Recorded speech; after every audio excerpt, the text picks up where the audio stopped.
오늘 우리에게 주어진 성서정과 복음서 본문은 마가복음 8장 27절에서 35절까지의 말씀입니다. 마가복음 8장 27절에서 35절까지입니다. 예수께서 제자들과 함께 빌립보의 가이사랴에 있는 여러 마을로 길을 나서셨는데 도중에 제자들에게 물으셨다. 사람들이 나를 누구라고 하느냐? 제자들이 예수께 말하였다. 세례자 요한이라고 합니다. 엘리야라고 하는 사람들도 있고 또 예언자 가운데 한 분이라고 하는 사람들도 있습니다. 예수께서 그들에게 물으셨다. 그러면 너희는 나를 누구라고 하느냐? 베드로가 예수께 대답하였다. 선생님은 그리스도이십니다. 예수께서 그들에게 엄중히 경고하시기를 자기에 관하여 아무에게도 말하지 말라고 하셨다. 그리고 예수께서는 인자가 반드시 많은 고난을 받고 장로들과 대제사장들과 율법학자들에게 배척을 받아 죽임을 당하고 나서 사흘 후에 살아나야 한다는 것을 그들에게 가르치기 시작하셨다. 예수께서 드러내놓고 이 말씀을 하시니 베드로가 예수를 바싹 잡아당기고 그에게 항의하였다. 그러나 예수께서는 돌아서서 제자들을 보시고 베드로를 꾸짖어 말씀하셨다. 사탄아, 내 뒤로 물러가라. 너는 하나님의 일을 생각하지 않고 사람의 일만 생각하는구나. 그리고 예수께서 제자들과 함께 무리를 불러놓고 그들에게 말씀하셨다. 나를 따라오려고 하는 사람은 자기를 부인하고 자기 십자가를 지고 나를 따라오너라. 누구든지 제 목숨을 구하고자 하는 사람은 잃을 것이요 누구든지 나와 복음을 위하여 제 목숨을 잃는 사람은 구할 것이다. 네, 지금 스크린에 보시면 한 남자의 얼굴이 있습니다. 표정을 보면은 뭔가 의아하고 뭔가 마음에 들지 않는 듯한 그런 표정을 하고 있습니다. 누구의 얼굴일까요? 네, 맞습니다. 베드로의 얼굴입니다. 왜 이런 표정을 하고 있었는지 오늘 말씀을 보면서 한번 생각해 보려고 합니다.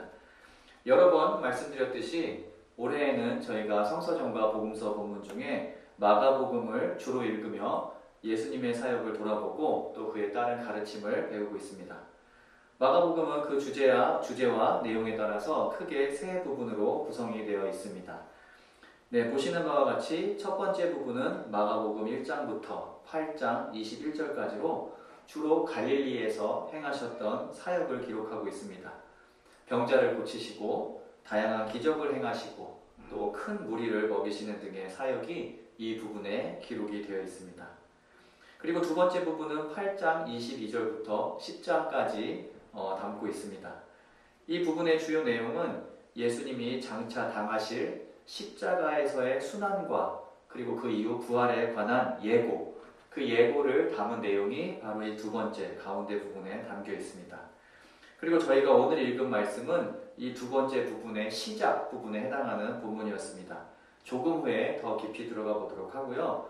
그리고 마가복음 이제 세 번째 섹션이라고 할 수 있는 부분은 11장에서 16장까지로 이 부분에서는 예수님의 십자가 사건 그리고 예수님께서 어떻게 왕이 되셨는지에 대한 그런 내용을 기록을 하고 있습니다. 사람들이 기대했던 모습으로 왕이 되셨는지 아니면은 그 밖에 어떤 다른 종류의 왕의 모습을 우리가 배울 수 있을지 이제 보게 됩니다. 그리고 방금 말씀드렸던 그 두 번째 부분, 예수님의 십자가의 순환과 부활에 대한 내용이라고 드렸는데 이 부분은 예수님이 어떤 메시아가 되시고자 하는지에 대한 부분이라고 할 수 있습니다. 그리고 그 키워드로 십자가라는 것이 우리에게 들려지는 것이죠.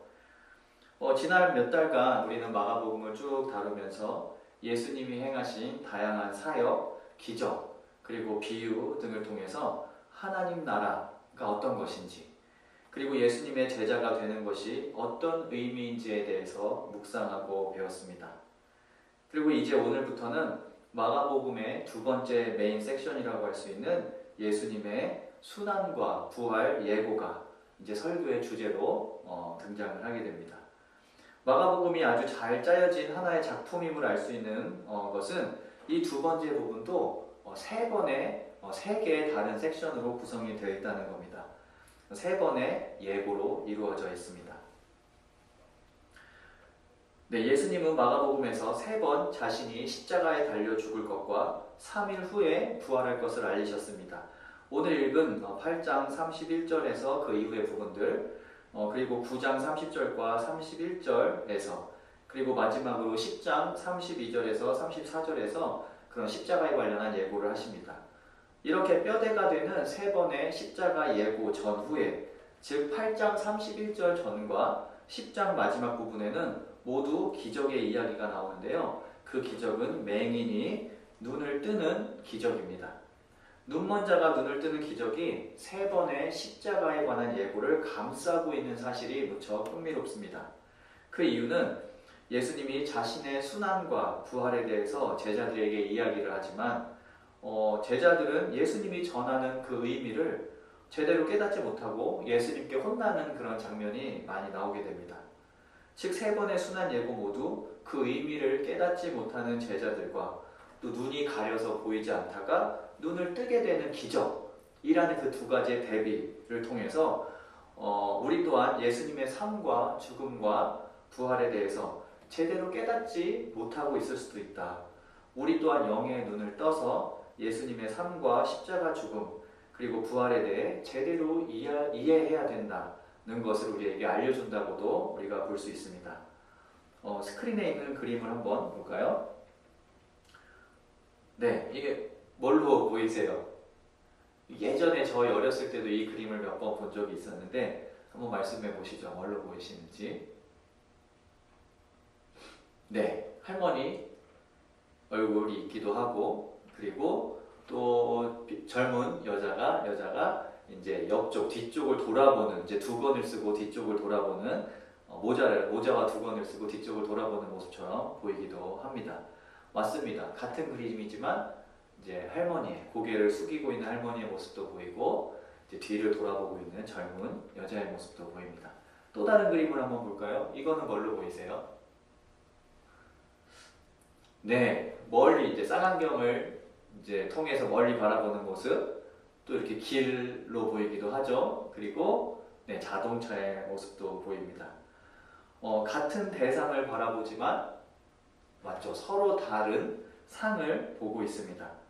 오늘 우리가 읽은 말씀에도 같은 것을 보고 서로 다른 해석을 하고 서로 다른 꿈을 꾸었던 두 명의 인물이 등장합니다. 다들 짐작하시겠지만 베드로와 예수님입니다. 예수님이 제자들과 함께 꽤 오랜 기간 함께 생활하시고 또 그가 이루고자 하는, 또 그가 가고자 하는 길에 대해서 보여주시고 가르치시고 또 훈련시키셨습니다. 그리고 이제 어느 정도 시간이 흘러서 어느 날 제자들에게 물으셨습니다. 사람들이 나를 누구라고 하느냐? 그러자 제자들이 대답합니다. 사람들이 말하기를 세례 요한, 엘리야 또는 선지자 중 하나라고 말을 합니다. 그러자 예수님이 다시 묻습니다. 사람들은 나를 그렇게 바라보는데 그렇다면 너희는 나를 누구라고 하느냐? 제자들도 아마 어떻게 무슨 대답을 해야 할까 약간 의아했을 것 같아요. 네, 그런 중간에 베드로가 이야기합니다. 주는 그리스도입니다. 그리스도는 기름 부음을 받은 자, 즉 메시아라는 말입니다. 둘 다 기름 부음을 받았다는 그런 뜻입니다. 예수님 당시 유대인들은 이 기름 부음 받은 사람 메시아를 기다리고 있었습니다. 그래서 유대인들은 군중들의 그런 기대를 모을 만한 그런 카리스마적인 지도자가 나타나기만 하면 혹시 저 사람이 메시아가 아닐까, 저 사람이 그리스도가 아닐까 하고 관심을 갖곤 했습니다. 세례 요한도 그런 평가를 받던 인물이었죠. 이와 같은 상황에서 여기저기 내가 그리스도다, 내가 메시아다 라고 주장하는 사람들이 나타났습니다. 그래서 수많은 사람들이 그런 메시아를 따르기도 하고 아닌 것을 발견하고 또 깨닫고 좌절하고 또 다시 저 메시아를 따르다가 실패하고 이런 일들이 비일비재하게 일어났었습니다.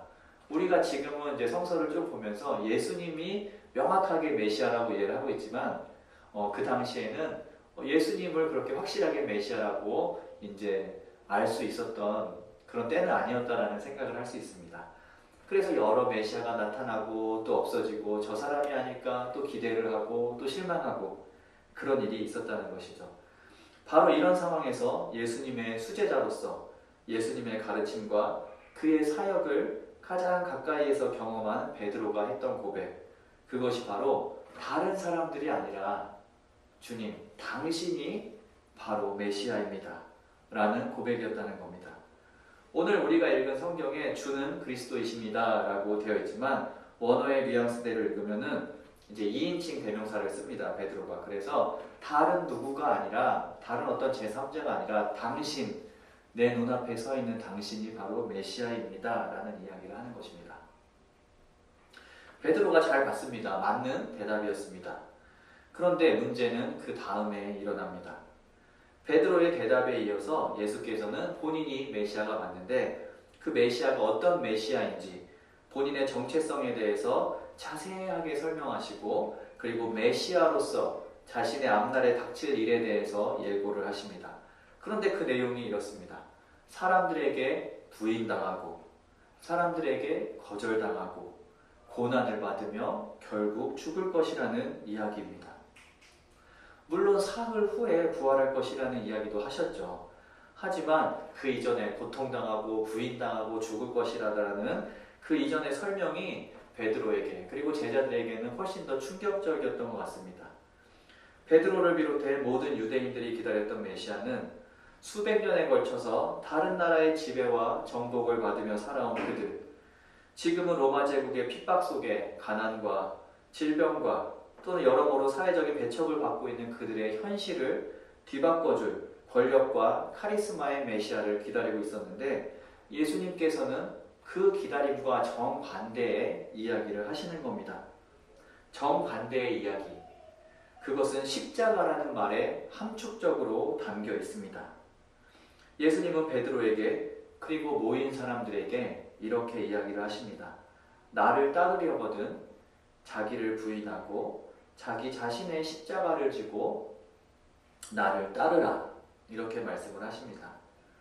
베드로와 예수님은 메시아, 그리스도, 그리고 십자가, 이런 단어들을 보면서 서로 다른 생각과 서로 다른 해석을 했다고 저는 생각합니다. 베드로는 메시아라는 단어 속에서 왕관을 바라보는데 예수님은 메시아라는 단어 속에서 십자가를 바라보았던 것이죠. 그리고 그 십자가라는 단어를 들을 때 베드로가 들었던 내용과 또 예수님이 염두에 두었던 내용이 다른 내용이었습니다. 우리는 이제 그 내용을 생각해 보려고 하는 것입니다. 예수님이 말한 십자가가 예수님 당시 사람들, 그리고 마가복음이 쓰여졌을 때 이 문서를 처음 읽었던 첫 독자들에게 어떻게 들려졌을까요? 그 사람들이 십자가라는 단어를 들었을 때 어떤 생각을 했을까요? 이것이 중요한 이유는 어쩌면 지금 우리도 십자가를 바라보며 예수님이 생각하셨던 것과 전혀 다른 십자가를 생각하고 있을지도 모르기 때문입니다. 같은 그림을 보면서 서로 다른 상을 바라보듯이 어쩌면 우리가 이 시대의 베드로와 같은 착각, 다른 메시아, 다른 십자가, 예수님이 의도하셨던 것과 다른 것을 생각하고 있을지도 모른다는 이야기입니다. 그림을 보면은 이제 십자가를 이제 차용한, 십자가의 그 이미지를 차용한 여러 가지 그 액세서리들, 이미지가 있죠. 차에 걸려 있는 십자가도 있고, 목걸이로 차고 있는 십자가도 있고, 또 옷을 멋지게 장식하는 그런 십자가의 못 그림도 있고, 또 십자가를 응용한 로고들도 여러 가지가 있습니다. 십자가는 기독교인들이 아니더라도 이렇게 많은 종류로 이제 사용하게 된 보편화된 상징이고, 또 어떻게 보면 또 상품처럼 이제 십자가가 여겨지기도 합니다. 그런데 과연 또 십자가가 과연 이런 것이었을까? 또 저희 이제 그 성찬 테이블에 보면은 빛나고 있는 이제 그 황금색 십자가가 있는데, 이렇게 십자가란 것이 이렇게 빛나고 아름다운 것이었을까? 그런데 다들 아시겠지만 십자가는 뭐였죠? 네, 처형의 도구였습니다. 십자가는 단두대, 칼, 교수대, 전기의자, 아니면 약물을 투여하는 주사기 등과 그 용도가 같았습니다. 단두대, 교수대, 전기의자, 이런 것들을 떠올리면 어떤 생각이 드시나요? 무섭죠. 무섭고 끔찍합니다. 생각하기도 싫죠. 고대 로마 사람들에게 십자가는 바로 그런 것이었습니다. 지금 우리가 바라보는 이런 아름다운 상징이 아니었습니다. 신약학자 워런 카터 교수는 십자가를 예수님과 초대교회,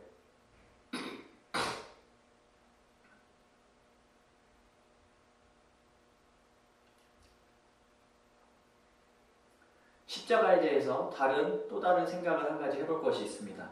신약학자 워런 카터 교수는 십자가를 제대로 이해하기 위해서는, 예수님 시대 십자가를 제대로 이해하기 위해서는 누가 그리고 왜? 라는 질문이 필요하다고 말합니다.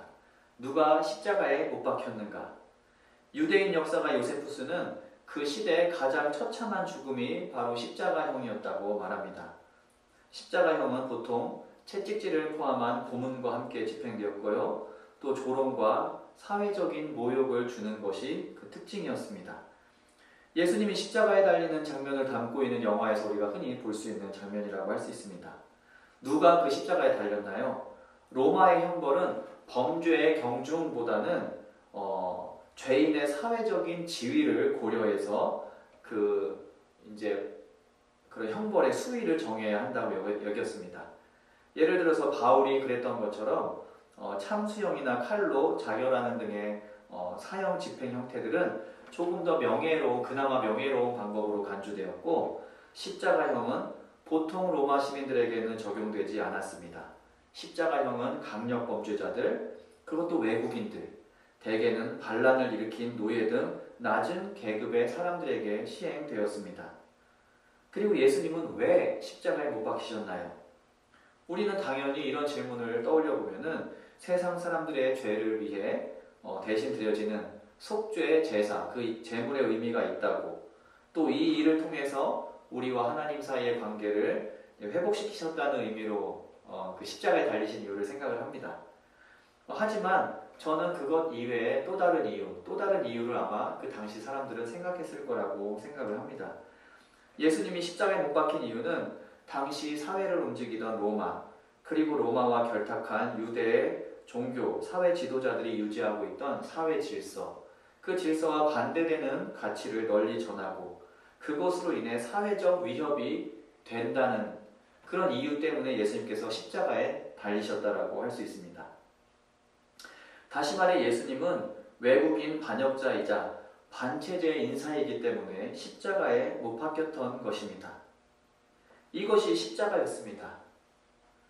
근데 예수님은 그 제자들을 포함한 베드로, 또 예수님, 그를 따르던 사람들에게 예수님께서 자기 십자가를 지고 나를 따라야 한다라고 말씀하셨는데, 이런 십자가, 처형의 도구, 가장 극심한 처형의 도구, 그리고 명예롭지 못한 그런 처형의 방법, 그리고 가장 낮은 계층에 있던 사람들이 당해야 되는 그런 형벌, 이 십자가를 예수님께서 이야기하셨을 때 그 사람들은 그 말을 어떻게 받아들일 수 있었을까요?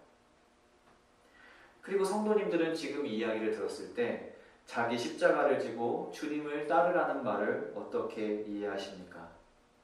우리 중에 어떤 분들은 살다 보면 어려운 일이 있다, 또 신앙을 갖고 살아가다 보면은 남보다 조금 더 참아야 되는 일도 있다, 이런 이야기를 하실 때도 있습니다. 물론 이 이야기를 하실 때 갖고 있는 그런 어려움이라든가 인내해야 되는 것들이 굉장히 무거운 그런 내용들이라는 것을 알고 있습니다. 하지만 그것들도 틀린 말은 아니지만 예수님이 말씀하고 보여주신 십자가의 길은 어쩌면 그런 것들보다 훨씬 더 무거운 것일지도 모르겠습니다. 십자가는 죽임의 도구가 생명과 화해의 도구가 되었다는 것을 역설합니다. 나의 말과 행동 중에 또는 생각 중에 혹시라도 누군가에게 상처를 주고 또 그의 생명력을 깎아먹는 그런 도구, 누군가를 죽일 수 있는 그런 도구가 되었다면은 이제는 나의 말과 나의 행동과 나의 생각이 생명과 화해의 도구로 바뀌어야 한다는 것, 그것이 역전되어야 한다는 내용을 우리에게 말씀하시는 것을 아닐까요? 십자가는 그것을 통해 죽음과 폭력의 사이클이, 그 악순환이 끝이 났다는 것을 또한 상징합니다. 세상에 만연한 어둡고 처참한 삶의 악순환이 끝나는 것을, 십자가를 통해서 끝나는 것을 의미합니다. 우리는 살다 보면 어쩔 수 없이 좋지 않은 어두운 흐름 속에 떠밀려 살 때가 있습니다. 험담을 하게 되기도 하고, 또 체념의 말들, 또 희망이 아니라 회의를 품고 절망을 이야기하는 그런 문화들, 또 그런 말들. 하지만 십자가를 지고 걸어간다는 것은 그런 악한 흐름이, 그런 죽음의 기운이, 그런 악순환이 바로 나에게서 끝을 낸다는 다짐으로 살아가는 것을 의미합니다. 누군가 체념할 때, 누군가 희망이 아니라 절망을 이야기할 때, 누군가 회의를 품고 세상을 바라볼 때, 나의 말과 나의 행동과 나의 실천을 통해 그것이 거기에서 끝나고 더 이상 어두움과 죽음의 악순환이 아니라 생명이 그 자리에서 새로 시작되는 그런 역사가 일어난다는 것, 그것이 십자가가 상징하는 것이라고 할 수 있습니다. 그런 다짐으로 내가 악순환을 끝내고 생명의 시작이 된다는 다짐으로 살아가는 것이 어쩌면 십자가를 지고 주님을 따르는 것이 아닐까 생각해 보게 됩니다. 그리고 십자가는 세상을 거스르는 삶의 방식을 이야기하는 것이겠죠. 십자가를 생각하며 어려움이 있더라도 참아야지, 이런 생각과 이제 다짐을 하는 것도 많지만, 더 나아가, 조금 더 나아가 다른 관점에서 나를 통해 우리 주변에 있는 어두운 모습들이 끝날 수 있도록 실천하고, 나로 인해 죽음의 그림자가 없어질 것을 소망하며 또 믿고, 또 서로 싸우고 험담하고 폭력을 행하는 그런 악순환이 나에게서 끝나서 이제는 용서와 화해의 사이클이 시작될 수 있도록 노력하는 그런 삶을 우리 성도님들 모두가 살아가실 수 있기를 소망하고 응원하고 기도합니다.